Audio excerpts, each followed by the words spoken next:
लोकसभा चुनाव में नगीना सीट से पहली बार सांसद बने चंद्रशेखर आजाद लगातार सुर्खियों में बने रहते हैं। लेकिन इस बार सीतापुर जेल पहुंचकर चंद्रशेखर आजाद ने सीतापुर जेल में बंद सपा के वरिष्ठ नेता आजम खान से क्या बातचीत की। विधानसभा उपचुनाव के ठीक बाद इस मुलाकात के आखिर क्या है असली मायने। जेल से बाहर निकलते ही चंद्रशेखर आजाद ने फांसी घर की बात क्यों कही। आखिर इस फांसी घर का राज क्या है और क्यों चंद्रशेखर आजाद की नजदीकियां दिन ब दिन आजम खान से अब बढ़ती जा रही हैं। कहीं ऐसा तो नहीं कि जेल के अंदर ही अंदर कोई नई कहानी रची जा रही है। कहीं ऐसा तो नहीं कि इस कहानी के किरदार में सपा के मुखिया अखिलेश यादव और उत्तर प्रदेश के मुखिया योगी को लेकर गुपचुप तरीके से कोई नया प्लान बनाया जा रहा हो। ये कुछ ऐसे सवाल हैं जिनका जवाब आज की इस रिपोर्ट में हम आपको दिखाएंगे भी और बताएंगे भी। दरअसल सीतापुर जेल में बंद आजम खान से मिलने पहुंचे चंद्रशेखर आजाद ने जेल से निकलने के बाद तमाम बातें कही।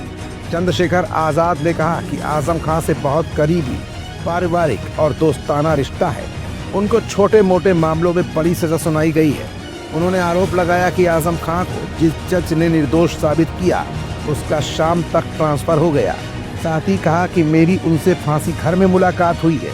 लंबी बात थी और मेरा पूरा जो है ये इस बात पे था कि उनकी तबीयत कैसी, क्योंकि मेरा उनका राजनीति से अलग एक बहुत करीबी दोस्ताना पारिवारिक रिश्ता है। तो मैं उनके मामलों को भी देख रहा हूँ। जिस तरह से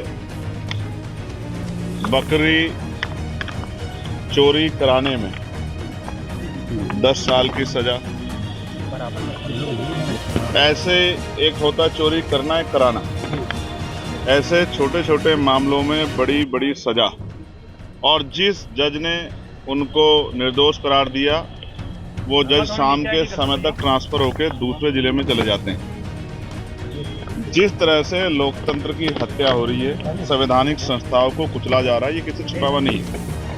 मैं उनसे मिला हूँ, वो फांसी घर में जहाँ पहले फांसी दी जाती थी ना आज़ादी से पहले, उसी फांसी घर में हूँ। मैं उनसे मिला और मेरा ये विश्वास है कि ये परेशानी के बादल जल्द छट जाएंगे। आजम खान से फांसी घर में मुलाकात हुई है। उन्होंने बताया कि जहां आज़ादी से पहले फांसी दी जाती थी उसी फांसी घर में मुलाकात हुई है। उन्होंने कहा कि मुझे विश्वास है कि परेशानी के बादल जल्द ही छट जाएंगे। चंद्रशेखर ने कहा कि राजनीतिक नफा और नुकसान की बात होती तो मैं चुनाव से पहले मुलाकात करने आता। सोचिए, अगर मुझे कोई राजनीतिक नफा नुकसान की परवाह होती तो मैं चुनाव से पहले उनके पास आता, क्योंकि अगर वो एक बार थोड़ा सा इशारा कर देते तो बहुत बड़ा परिवर्तन उत्तर प्रदेश की राजनीति में उपचुनाव में हो जाता। लेकिन मैं इसलिए चुनाव के बाद आया हूँ कि ये मेरा जो रिलेशन है, रिश्ता है, ये राजनीतिक ना होके वो जो मजबूत रिश्ता है वैचारिक, व्यवहारिक, पारिवारिक। क्योंकि मेरे आज भी याद है जब मेरे ऊपर गोली चली तो वो बीमार होते हुए पूरे परिवार सहित आए और कई घंटे मेरे पास रुके, मेरे दुख तकलीफ को अपनी दुख तकलीफ मान के और मेरा साथ दिया उस समय। और समय समय पे अपनी पार्टी में भी अपने नेताओं से भी उन्होंने मेरे लिए लड़ाई लड़ी। तो एक अच्छा साथी होने के नाते मैं अपनी जिम्मेदारी अदा करने और उनके हाल जानने, जो कि बहुत खराब है तबीयत के तौर पे भी, किस तरीके का और जेल, आप समझ जेल कोई अच्छी जगह तो नहीं होती। इस समय अपने हालातों के बारे में क्या बताया?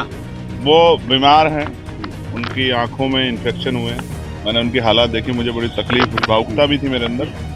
मैं सरकार से ये अपील करूंगा कि राजनीति में वैचारिक विरोध हो सकता है, लेकिन जिस तरह से पिछले कुछ लंबे समय से ये देखा गया है कि अपने राजनीतिक विरोधियों को सरकारी मशीनरी का दुरुपयोग करके सत्ता ने हटाने का काम किया, ये अच्छा नहीं। इससे ये पीढ़ी दर पीढ़ी चलता रहेगा, इसका खामियाजा फिर दूसरे लोगों को भुगतना पड़ेगा।